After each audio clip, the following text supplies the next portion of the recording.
W.F. Howes presents an unabridged recording of A Person is a Prayer by Ammar Kalia, narrated by Sheena Bhattessa, Tania Rodrigues, and Homer Todiwala.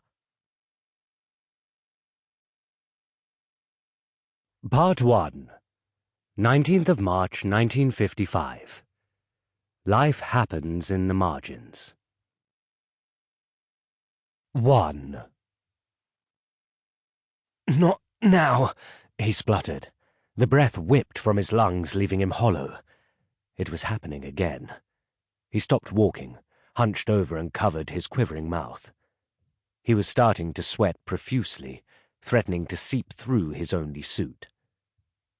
He saw himself looking like one of the clerical workers on the sunrise trains who had crescent moons of damp cupping their flopping breasts. But he would have to worry about his appearance another time. He placed his palm on the damp wall of a shack as two passing boys in greying vests glared at him. He tried to breathe, but could only wheeze out a rattling sound. They were so skinny they were probably worried he'd eat them. He was careful not to lean too hard in case the whole facade caved in. This place seemed nothing more than the sun, dust, and an eternal hum of competing voices. He made sure the boys couldn't see him touch his pocket to check that his wad of rupees was still there, along with the worn paper of his train ticket. As long as he had his cash, he would be all right, he reassured himself. His breathing loosened. Money always bestowed a protective aura. It was so much more efficient than the empty promises of prayer. He decided to start moving again. It couldn't be too much further.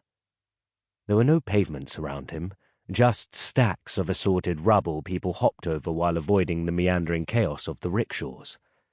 It also stank of shit, thanks to the open gutters sloshing along the side of the road. Every time he passed a waiting, solemn cow in the street, he had to avoid dipping his polished brogues into the filth. He didn't belong in a place like this.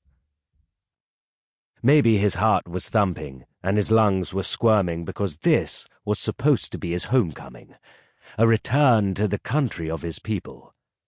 But there was no fanfare waiting, only lingering looks. He felt like shouting. Didn't they know it was rude to stare? In India, Bedi was a tourist, not a prodigal son. He had been born in a different country. Sample complete. Ready to continue?